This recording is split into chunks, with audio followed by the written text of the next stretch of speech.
Coucou les amis, donc je reviens vers vous avec le coffret Éveiller vos facultés subtiles. On a déjà fait quelques exercices là-dessus. Et là, il s'agit de voir l'aura d'une personne. Voir l'aura d'une personne.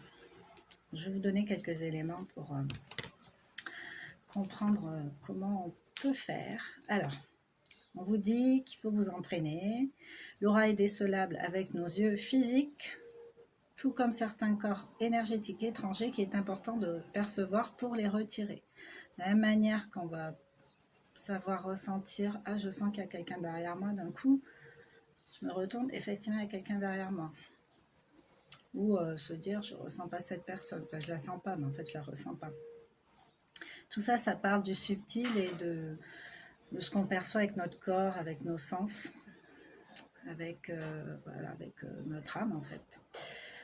Là, on va se servir de nos yeux physiques. Donc, ça va se dérouler en 4 étapes.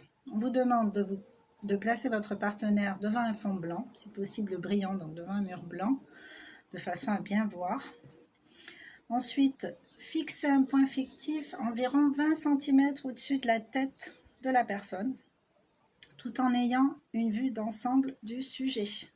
C'est-à-dire qu'il ne s'agit pas de regarder la personne droit dans les yeux, c'est vraiment... comme quand on rêve un peu, quand on rêvasse un peu, on regarde sans regarder en fait.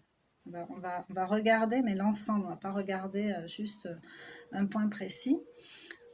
Alors, il ne faut pas forcer la vision, mais laisser apparaître d'un coup l'aura du partenaire. Alors, l'aura, c'est quoi? Pour ceux qui ont un doute, hein. C'est ça en fait, c'est tout ce qui entoure le corps physique. C'est une espèce de film. Alors, il y a plusieurs couches à l'aura. Moi personnellement j'arrive à voir que la première couche, hein, la couche blanche en fait, et encore pas toujours, hein. Des fois ça me saute aux yeux, je dis waouh, pas tout le temps, souvent sur photo, pas forcément sur... Mais ça se travaille, hein. Quand je regarde les plantes, des fois je m'exerce sur les plantes, j'arrive à voir l'aura, même les objets ont un aura, puisque c'est de l'énergie tout ça en fait.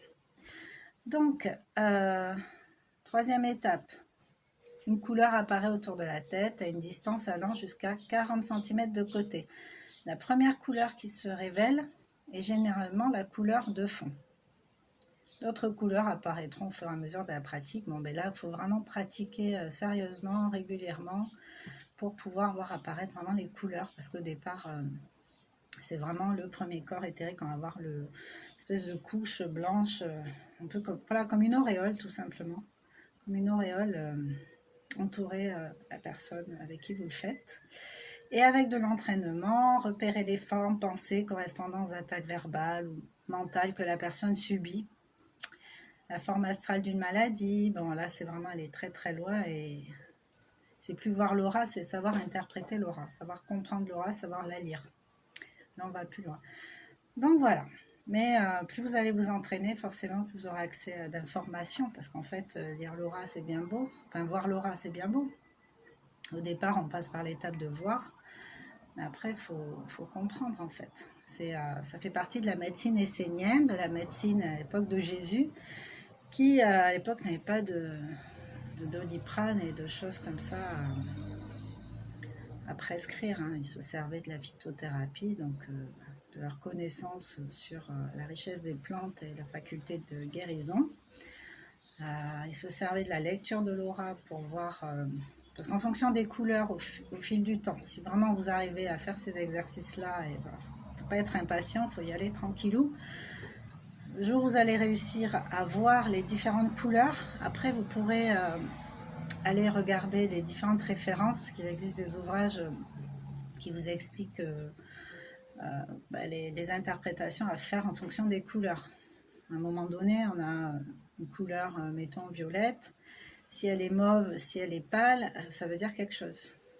En fonction du degré de la couleur, de sa force, en fait, ça traduit quelque chose à améliorer en soi, une maladie. Donc voilà. Voilà. Donc je vous souhaite une bonne pratique, hein.